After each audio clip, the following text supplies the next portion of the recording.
Here we go! Hello, I am the Irish guy, and this is the fourth last Prem catch-up of the season. Let's see the craziness that happened in the Premier League this weekend. Right, let's go. Chelsea 3, Liverpool 1.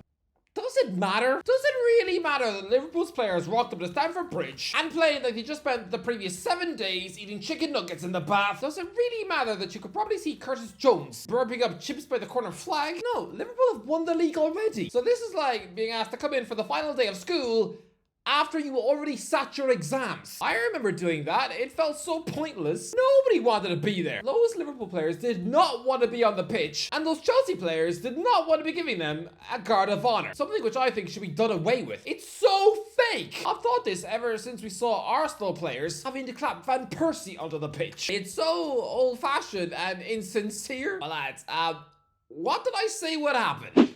1-0 Liverpool. Van Dijk from a corner. I'm going to say a 2-2 draw in this game. Let's say Nicholas Jackson and Cole Palmer. Cole Palmer? Cole Palmer! It would have looked less strange if you just started eating your own underpants. Cole Palmer don't score anymore. Look, if Palmer does score against Liverpool, then I will chuck dog food in my face. Are you serious? Are you telling me that I successfully predicted that Virgil van Dijk would score his first ever goal at Stamford Bridge, and yet I still had to throw pedigree chum in my eye? Oh, this is going to be absolutely grim. Here we go! Isn't this fun? Isn't this great fun? Loads of dog food in the face. Why doesn't everyone do this? Yeah, but until you get dog food in your face. Oh no! This is why my mum doesn't accept my calls. How did my life get to this point? This is revolting. I can't even remember what this one was for. Wasn't that fun? Look, Cole Palmer scored a last-minute penalty, and you know what? He actually danced around Liverpool's players with ease. Lads, I've heard some Liverpool fans recently say they wouldn't want Palmer at Anfield because he's not good enough. Lads, I know he's had a goal drought. I know that he's been overthinking the basic things so much that he probably freaks out trying to remember how to pour a bowl of cornflakes. I mean, for the last few months, he probably hasn't been able to butter a slice of toast without being terrified of chopping off a toe. But he absolutely is one of the best ballers in the league. And for anyone who doesn't think he'd be an incredible Liverpool buy, I can only assume you are someone who has poisoned yogurts in your fridge. Palmer would be your silkiest signing since Salah. Obviously. But look, Chelsea were great, slapping Liverpool around the place and even flexing by winning the match with Saicedo at right back. You know, the central midfielder who Liverpool were prepared to pay £150 million for. So for Chelsea to just casually chuck him into defence, letting him play there instead of Reece James, oh boy, that is a flex. It's a bit like a school bully stealing the nerd's beloved Minecraft t-shirt out of his PE bag, and then instead of wearing it, I know, he just uses it to clean poo stains off his fridge. Well done, Chelsea. You were terrific. Arsenal 1, Bournemouth 2. Oh, lads, play the clip. Arsenal 1, Bournemouth 3. Trust me, Bournemouth are 100% winning. And if not, then I will squash cherries in my face. You know what's annoying? You know what's really annoying? I originally wrote down in my predictions that Arsenal would lose 2-1 to Bournemouth. But then, the more I thought about it, I assumed that Arteta was going to play the kids. I was expecting to see 18-year-old munchkins squirm their way onto the Emirates turf. But no, Arteta weirdly went full strength. Why? You were unleashing a bunch of players who were just terrified of picking up injuries that would rule them out of the PSG clash. This doesn't make any sense, but hey, lads, I still successfully predicted that the Cherries will beat Arsenal twice, that they would do an historic double over this club, and Tony Iriola has outthunk Arteta twice. He's done to Mikel what Arteta did to Ancelotti. It's a beautiful thing, and this Cherries performance was delicious beyond belief. I just wish I'd gone 2-1 instead of 3. If I'd known that Arteta would chuck his strongest players out onto that pitch, then maybe I would have scaled it back. Why would you risk your biggest stars days before an epic mega trip to Paris? It makes zero sense. It's dangerous. You're asking for trouble. It's a bit like a woman already wearing her £2,000 wedding dress. It's 10 minutes before she's due to walk down the aisle, and she then decides to whip up a bunch of pancakes. We all know you're gonna get Nutella on your dress. That was Arsenal on Saturday afternoon, and yeah, the Cherries swooped in and got the win. Lads, we have seen Spurs finish third in a 2-horse title race before. If the Gunners get caught in second by either Man City, Newcastle, or even Chelsea, it's gonna look more embarrassing than if Arteta were to come out in public and admit that he fancies sheep. But honestly, Bournemouth, well done. They are cooking again. By the way, for the Premier League predictions thing, I got 37 points. The Flying Pig, he got 40. We both did pretty bad. Brentford 4, Man United 3. This is the second time Man United have let in 4 goals at Brentford.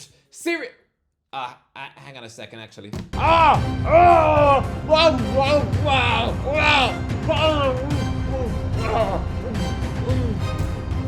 This is so green. I don't like bananas. It's just monkey lunch. So seriously, is this what Man United are now? I mean, come on. Letting in 4 goals to Brentford. Again? You know what the most embarrassing part about all this is? I'm actually impressed that Man United managed to spank in 2 late goals. The fact they've actually managed to score 3 goals in a Premier League match is kind of shocking. Because the last time they managed to do that against a team who are not getting relegated, it was against Everton on December the 1st. Rashford scored twice. It feels like 4 years ago. Look, I've been thinking this for a while now. Brentford are quietly class and deserve to finish in the top half. When Ivan Toney was ripped out of their hands, everyone assumed they would look about as dangerous in front of goal as a bottle of smelly shampoo. No, they scored 62 goals so far. The 7th highest in the league. Yeah, you know who's the 6th highest for goals? Spurs. Hang on. What? They're 16th. That's about as confusing as trying to work out how snakes give birth. But yeah, I want to give the bees their flowers. Well done on a fantastic season. And honestly, this fun to watch side are Europe worthy. But Manchester United, we are nearly mid-May and you're still not at 40 points. It's honestly bonkers.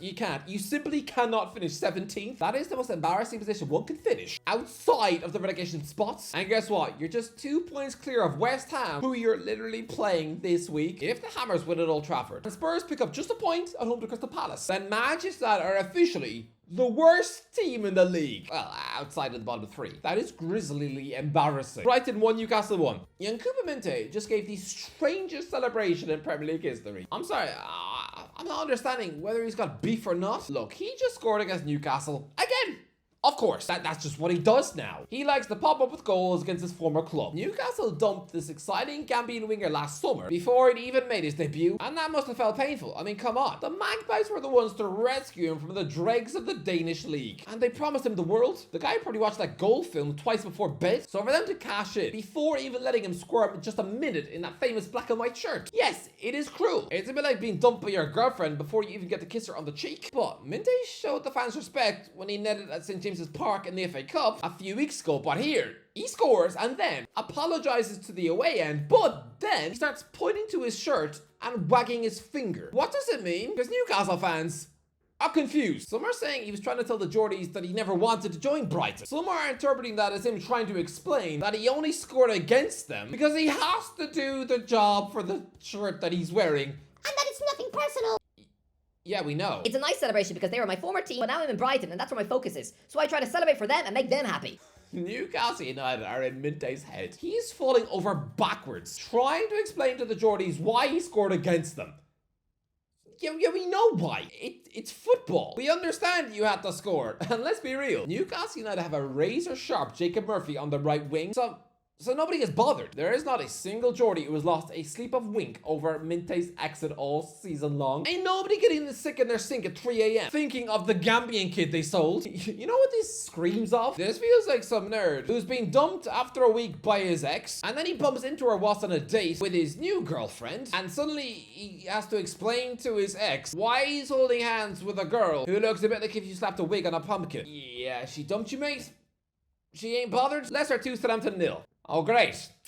Well, I haven't done this in a while. Thanks again, Jamie. Not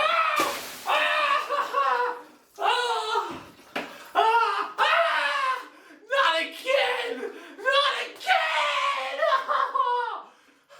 Let that be the last time.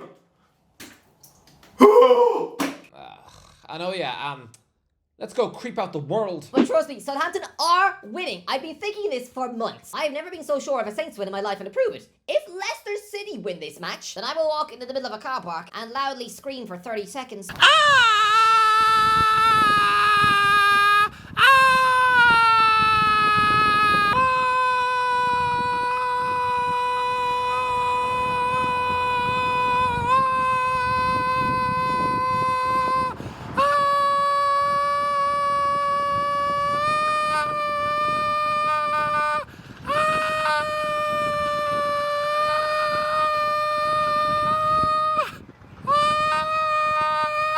It is a car park, okay?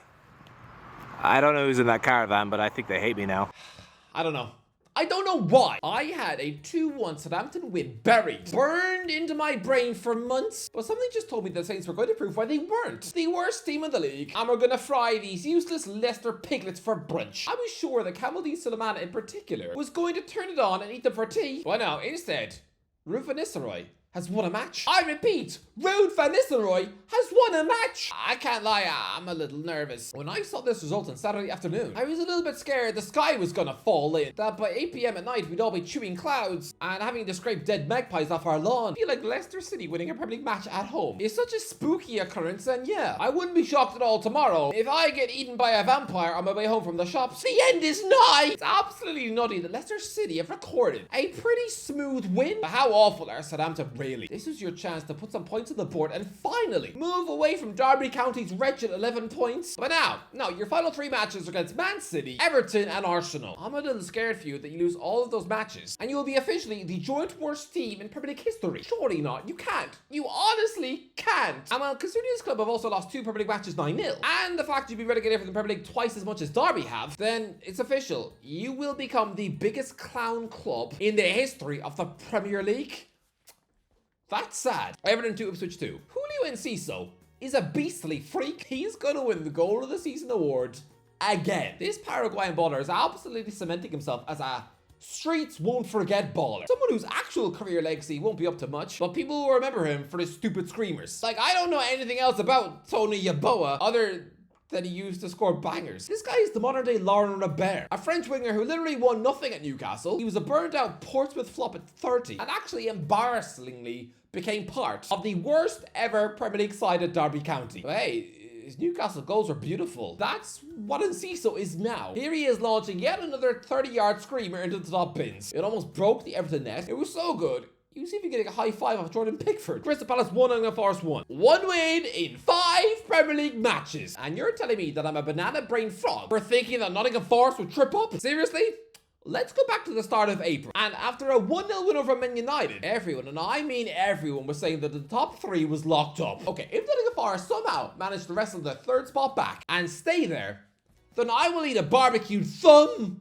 Okay, no, I won't actually do that. But I will lick cat food off a toilet seat. Forest are crumbling, and yes, here they are, taking a point at Sellers Park. But lads, a point is not enough. When Forest don't get top 5, just wait for the video. West Ham 1, Tottenham 1. These teams are absolute puke, and this result truly helps no one. Aston Villa 1, Fulham 0. Aston Villa are going to catch Nottingham Forest. They will. Here they are, carving out an important 1-0 win over Fulham. Good Tiedemann strike, but oh boy, Forest. You're nervous. I know you are. Man City 1, Wolves 0. This game was nearly a week ago. Does anybody care? Does anyone even remember this match? De Bruyne scored on Friday night. Man City won. But it's so long ago, I forget anything else. I don't know. Anyway, that's the end of the video. Let me know in the comments below. What do you think? Let me know in the comments below. Enjoy the video. Don't forget to like, share, as always. I'll talk to you in a while.